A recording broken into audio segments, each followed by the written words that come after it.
Ay, magandang araw po, mga batang Maynila, mga minamahal kong lolo at lola, mga nanay tatay, at kami po ay nandito sa opisina at dala ng meron kaming nais i-present sa inyo at itong nagpa-viral na video na naman nangyari kahapon habang yung mga kababayan natin tinutupo ng ako yung kanilang kagarihan, bahay, habang nagkakagulo, yung mga ilang palongges na akala mo pumunta sa piyesta, nakipiyesta sa sunog.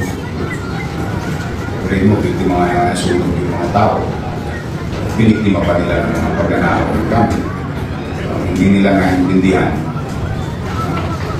Yung mga kuryente pinagkukuha nila, yun din yung kuryente ikakapit sana after the sunog. As you can see with the video, parang sila nagmamak. Parang walang gobyerno, para sila may sariling mundo doon. Buti na lang, nandoon yung pinadalang augmentation. Pinadalang augmentation ni General Abad kapag kasagsagan ng sunog. Inaapulan natin. Mapasalamat natin sa Air Force. First time nagamit yun sa tuloy yung Black Hawk, Sikorsky at Yuya tayo, helicopter, may dalang water bag. Dahil doon, normally lumalaki pa yung sunog doon, hindi na po siya bumapa. Pero ang disturbing, alam niyo yung mga orange wire, pag-aari po yan ng privado, yan po yung pag-aari ng Black Hawk.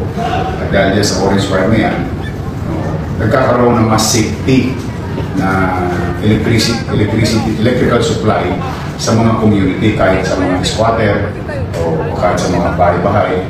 Yan ang bibigay ng safety para sa mga bahay. Na yung binibigay na kuryente, ligtas, maayos ang pagkakakabit. Kung may sunog, yan din ang unang pinipix para makawal up yung mga bahay. Lalo na yung hindi nadamay ng sunog. Imbis na makarecover tayo ng mabilis, hindi mga tao yata talagang wala tamang pag-iisip o wala sa sarili. Hirap na nga yung mga tao na sunugan. Tapos pag nanakawan pa natin ng mga gamit, kala kasi nila, dati-dati kasi pag may sunog ng araw, parang libre zone sa Maynila. Kaya nga ako nagpunta ron, dahil gusto ko may mga tao yata talagang wala tamang pag-iisip o wala sa sarili. Hirap na nga yung mga tao na sunugan. Tapos pag nanakawan pa natin ng mga gamit, kala kasi nila, dati-dati kasi pag may sunog ng araw, parang libre zone sa Maynila. Kaya nga ako nagpunta ron dahil gusto ko mabilis na maapula yung sunog. Pero di pa rin, talagang kahit na maraming audience, maraming pulis, ang lalakas sa mga loob ito. But gusto ko lang kayong i-update yung mga suspect sa video. Ito, lalo na ito, dalawa na ito. Ito yung mga pinagagawa ng mga tulong sa video. Ayan, mahango. Ito mo, may flies ba? Alam mo, mauubusan mo, nang may pulis na binaba. Lalo pa yung isang video, in-orderan ko si Colonel De Leon. Lahat ng nasa video, pati yung mga nasa bubong na pinuputol yung orange wire. Lahat hanapin. Kaya payo ko sa inyo, magsialis na kayo dyan sa 105. It's a matter of time.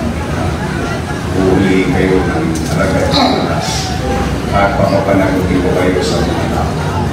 So anyway, nandito po. Alam dito. Ito yung dalawang suspect na yun.